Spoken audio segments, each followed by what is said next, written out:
हाँ नहीं सही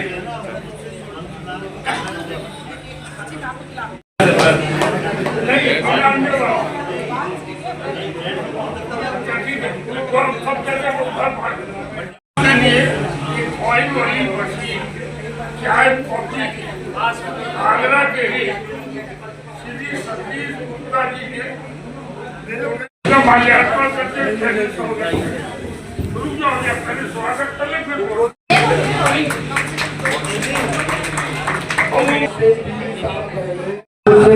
और कोटियाली के प्रेरणा से जो गुप्तदानी है।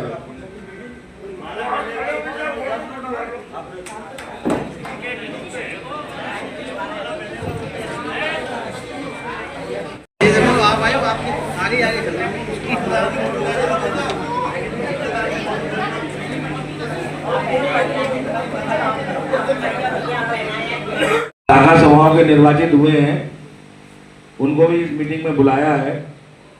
तो मैं ये चाहता हूं कि जो शाखा सभा के पदाधिकारी नए निर्वाचित हुए हैं जो इस मीटिंग में उपस्थित हैं, वो कृपया मंच पर आएं और अपना परिचय दें। अलग अलग एक एक शाखा सभा से आते जाएं, अपना यहाँ चला रहे हो। मथुरा में जो बात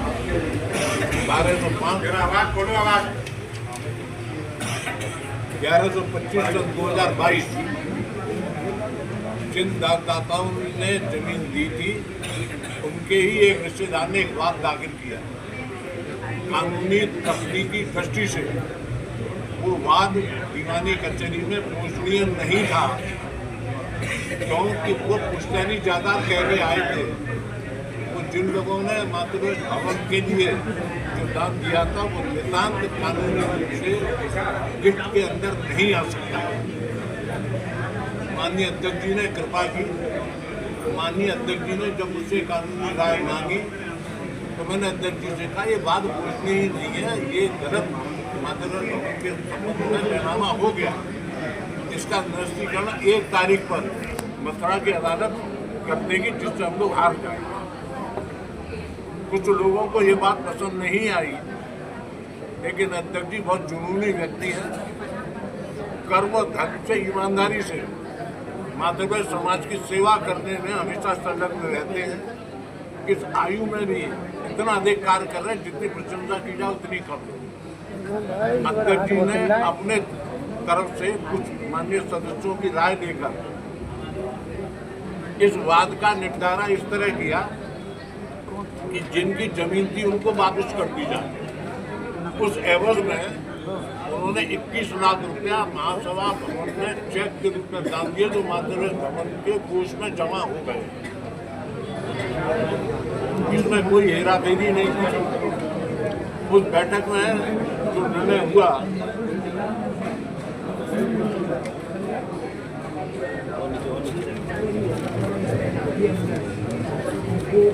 इसमें दिनांक 25/4/2023 को एक बैठक हुई। उस बैठक में कुमार अशोक कुमार गुप्ता भट्टे वाले, श्री वीरेंद्र कुमार गुप्ता आगरा, मेरे मित्र श्री वसंत कुमार गुप्ता एडवोकेट, श्री दो कुमार आचार्य जी और मंडल अध्यक्ष अशोक कुमार गुप्ता मौजूद। हम आपको प्रस्तुति दे रहे हैं। सर्वसम्मति से ये निर्णय हुआ कि भूमि को जिनकी थी उन्हीं को वापस कर दी जाए, और इसकी एवज में महासभा भवन के 30 लाख रुपये दान स्वरूप भेंट उन्होंने किया, सहर्ष किया, अपनी मर्जी से किया। कुछ समाचार पत्रों में जो एक प्रकाशन हुआ था नितांत भ्रामक है। माननीय अध्यक्ष जी अगर आज्ञा दें तो जिन लोगों ने जो प्रेस कॉन्फ्रेंस पहले की थी वो सब मानहानि के गंभीर अपराध में फंस जाएंगे। उनके हस्ताक्षर हैं। फिर वो कैसे कर रहे हैं कि अध्यक्ष जी ने मनमानी से किया, सिर्फ पक्ष की जमीन थी उसका भी हस्ताक्षर किए। सब लोग समझदार हैं, आपकी बैठक चल रही है। जिन लोगों की भूमि थी उनके भी इसमें हस्ताक्षर है। कानूनी रूप से इस फैसले को माननीय अदालत मथुरा ने अपनी मोहर लगा दी, उसको स्वीकार कर लिया। प्रेस कॉन्फ्रेंस कर मातृवैश्य समाज को बदनाम करने की इन लोगों ने, जिन्होंने फैसला लेने की नीयत प्रतीत होती है। ऐसा लगता है कि वर्तमान अध्यक्ष जी से व्यक्तिगत द्वेष के कारण उन्होंने ऐसा किया। व्यक्तिगत द्वेष अध्यक्ष जी से तो हो नहीं सकता। उन्होंने ये दिखाने के लिए कोशिश की कि माननीय अध्यक्ष जी ने गबन किया। तरस आता है उनकी बुद्धि में कि जब दान से जो संपत्ति वापस हुई और फलस्वरूप स्वेच्छा से उन्होंने 21 लाख रुपए महासभा भवन को दान दिए, जो अकाउंट बुक्स में आ गए। माननीय अध्यक्ष जी का तो कोई सवाल ही नहीं उठता व्यक्तिगत स्वार्थ के लिए। अभी माननीय अध्यक्ष जी ने और अपने संबोधन में भी कहा एयर कंडीशन मातृवैश्य भवन, तुम अपने मोबाइल का बैलेंस बनाओ यार। दोनों भवनों का एक ही करना रहा है, जिसकी रूपरेखा तैयार हो गई। सर जी बार-बार क्यों प्रेस कॉन्फ्रेंस में क्यों विवाद नहीं खत्म हो पा रहा है आपका? मैं आपको बता बार-बार ये हो रहा है, बार-बार वो भी करते हैं और आप भी कर रहे हैं। वो अपना हक बता दें और आप अपना बता रहे हैं। ये कागज आपको दे रहे हैं। अशोक कुमार गुप्ता जी जो मंडलाध्यक्ष उनका हस्ताक्षर अब आप उनसे पूछिएगा कि दस्तखत बंद कर रहा है। व्यक्तिगत द्वेष ये है कि वो मातृवैश्य महासभा सोसाइटी को अपने हिसाब से चलाना चाह रहे हैं कि हम लोग हैं वो माननीय अध्यक्ष जी को स्वीकार नहीं है। इसी कारण व्यक्तिगत द्वेष से ऐसा कह रहे हैं। आप इसको कृपया प्रकाशित करिए। उनके हस्ताक्षर उनके आरोप मन गलत है। एक बात अंत में और कहना चाहूँगा, ऐसे मातृवैश्य महासभा हमारी समिति के अध्यक्ष जैसे ही आते रहे आगे लग जाता तो मातृवैश्य महासभा इसी प्रकार से तरक्की करती रहे। ठीक है, जरा इनका विजन देखिए। जिस हॉस्टल से 2 पैसे की आमदनी नहीं, दूसरे का गेस्ट हाउस एयर कंडीशन खोला जा रहा है। पदाधिकारी भी ऐसे निर्वाचित किए जा रहे हैं या मनोनीत किए जा रहे हैं जिनका समाज के प्रति पूर्ण समर्पण। समाचार पत्रों के माध्यम से जानकारी हुई कि मथुरा में जो जमीन अखिल भारतीय मातृवैश्य महासभा को दान में मिली थी, उस जमीन के वापसी का जो मामला बना था उसके बारे में कुछ गलत तथ्य उसमें अंकित थे। समाचार पत्रों को पूरी जानकारी नहीं दी गई। इस प्रकरण की समिति जो बनी थी उसका मैं सदस्य था। उसके बारे में जो मैं आपको बताना चाहता हूं कि 2007 में जब महासभा को वो जमीन मिली थी, तब से लेकर जिस दिन वापस हुई है तब तक महासभा का नाम केवल रजिस्ट्री थी। रेवेन्यू रिकॉर्ड्स में कोई नाम उनका नामांकन नहीं हुआ था। महासभा का उस पर कब्जा नहीं था। वो जमीन का भौतिक निरीक्षण हमने किया था कमेटी ने। बहुत सकरी गली में थी। कोई भी विकास से संबंधित काम करने पर वो जन उपयोगी लायक भूमि नहीं थी। इन सारी परिस्थितियों को ध्यान में रखकर कमेटी ने ये निर्णय लिया था कि जिन दानदाताओं ने वो जमीन दी थी उनके पुत्र के द्वारा ये याचना की गई थी कि तकनीकी कारणों से ये जमीन हम दान में नहीं दे सकते थे, लेकिन हमारी माताजी की इच्छा थी, उन्होंने दान में दे दी। अब चूंकि कुछ लोग हमारे परिवार के ही हैं, रिश्तेदार हैं, उन्होंने विवाद खड़ा कर दिया है, सिविल का मुकदमा चल रहा है, हम उसे निस्तारित करना चाहते हैं और माताजी की भावना के अनुसार 21 लाख रुपए का दान महासभा में देना चाहते हैं। महासभा के उपयोग की अगर भूमि है तो कोई दिक्कत नहीं है, अगर उपयोग की नहीं है तो हमें वापस कर दी जाए। कमेटी ने उसका अध्ययन किया, निरीक्षण किया और तमाम कागजात का परीक्षण करने के बाद ये निर्णय हुआ कि सर्वसम्मति से जो कमेटी के सदस्य सभी थे, जिसमें तत्कालीन मंडलाध्यक्ष अशोक कुमार गुप्ता भी थे, निर्वाचन मंडल के वर्तमान अध्यक्ष हमारे अशोक गुप्ता भट्टे वाले थे, वीरेंद्र गुप्ता थे, ध्रुव कुमार आचार्य थे और मैं भी था। हम सब ने जो निर्णय लिया उस निर्णय में ये तय किया कि इनकी जो वापसी की बात है वो सही प्रतीत होती है। भूमि महासभा के उपयोग की नहीं है। महासभा में कोई निर्माण कार्य नहीं करा सकती, क्योंकि महासभा के द्वारा किया गया निर्माण कार्य जन उपयोगी होना चाहिए, वो संभव नहीं है। सकरी गली का मामला है, वाहन आ जा नहीं सकते, कब्जा आज तक मिला नहीं है। इस सब दृष्टि से महासभा ने निर्णय लिया और वो वापस कर दी। सच यही है, यही आपके माध्यम से आम मातृवैश्य तक जाएगा। तो जो आरोप लगे हैं वो अपने आप में निराधार इन्होंने बता दी है, वो रिपीट नहीं कर रहा। उसके अलावा बता ये शुरुआत कहाँ से? महासभा में एक जो कार्य समिति से ऊपर बॉडी है जो संविधान में परिवर्तन करती है, उसकी बैठक एजेंडा सब सर्कुलेट हो गया। ये बैठक चेन्नई में हुई थी। वहाँ पे 3 मूल बिंदु रखे गए थे। पहला, जो लोग पदों पे 40-40 साल से बैठे हैं, कार्य समिति मेंबर, वो 2 सत्र से ज्यादा लगातार नहीं रह सकते।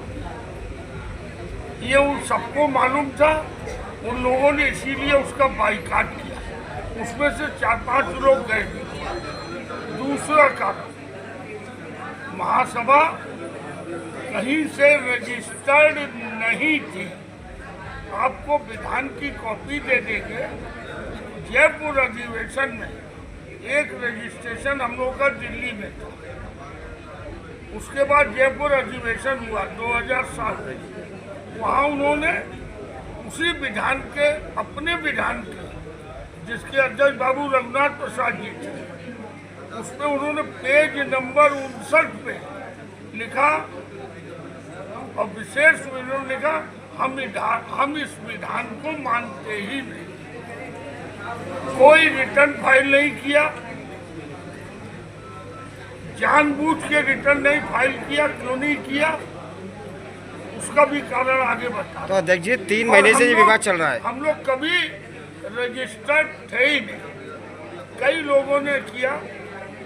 2005 के आसपास, मुझे इस सन अभी एग्जैक्टली याद आप नहीं है। उसको बीच मत जाइए। ये 3 महीने से आपका जो विवाद चल रहा है, वो बात को आपका आरोप लगा रहे हैं। आरोप भी लगा रहे हैं। मैं वही तो बताने जा रहा हूँ, आरोप क्यों लगा रहे हैं, ऐसा क्यों कर रहे हैं? मैं आरोप क्यों लगा रहे हैं ये बता रहा हूँ। बताओ। फिर उसमें एक विधान में ये हो गया कि अब महासभा में जो महासभा की ट्रस्ट है, उन ट्रस्टों में कोषाध्यक्ष चार्टर्ड अकाउंटेंट होगा। जो मैंने परिपाटी चली, अध्यक्ष ही अपना मंत्रिमंडल नियुक्त करता है। केवल कोष निरीक्षक चार्टर्ड अकाउंटेंट होगा। अनुपालन अधिकारी CS होगा। ये सब भवनों के लिए कंपलसरी होगा। इनको लगा कि जब ये प्रोफेशनल आ जाएंगे और चार्टर्ड अकाउंटेंट या CS अगर किसी गलत सर्टिफिकेट पे दस्तखत करेगा, बैकडेट में कर नहीं सकता। अकाउंट हर 3 महीने पे सर्कुलेट करने पड़ेंगे। ये इनको भाया नहीं। इन्होंने देखा कि हम लोग की तो चौधराहट जमींदारी और जो पैरासाइट बन के काम कर रहे हैं।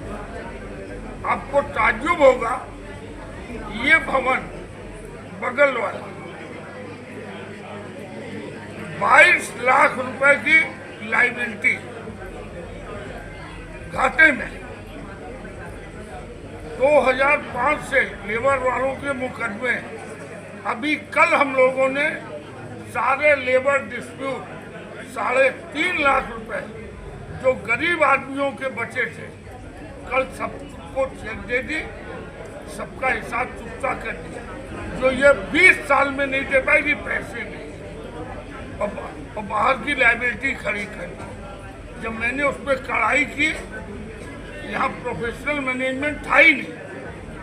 अभी एक प्रस्ताव अंबाजी की बैठक में जो हुआ, उस बैठक में ये भी हो गया कि अब इस भवन को हम लोग किसी प्रोफेशनल से राय लेके प्रोफेशनल मैनेजमेंट चलाएंगे और मिनिमम गारंटी लेंगे।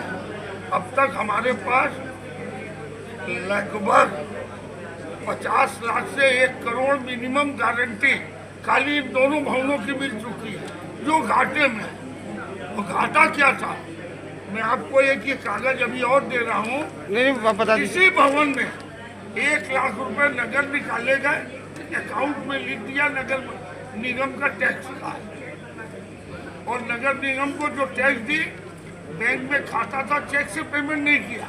नगद पेमेंट किया, नगद पेमेंट में 1 लाख रुपए उसमें घुसा दिया, तो मतलब वो 1 लाख रुपए कहीं और दिया गया था जो डूब गए थे। आपका आरोप है कि उन्होंने पैसे का गबन किया है? और जो आरोप रिकॉर्ड यही बता रहा है। मैं आपको नहीं। रिकॉर्ड बता रहा हूँ। नहीं, आप क्या जब कह रहे हम हैं? आप लोगों बताए ने ना। आपकी बात का ही जवाब। जी जब वित्तीय अनियमितता की तो हम लोगों ने कार्य समिति में तय किया कि इनको मौका दिया जाए, 2 महीने का मौका दिया कि आप आइए भवन में, अगर आपने कोई वित्तीय अनियमितता की है हमारे भवन में के विधान में, जो उन्हीं का बनाया हुआ विधान, उसमें क्लियर लिखा हुआ है कि अगर कोई बकाया है तो आप अनियमितता पूरी कर दें। मैंने उनको लिखित दिया, हम कार्य समिति ने पास किया कि हम आपको, आप खेत प्रकट कर दीजिए, ठीक। जो पैसा आप खा गए ठीक है, ठीक है। वो आप जमा कर दीजिए।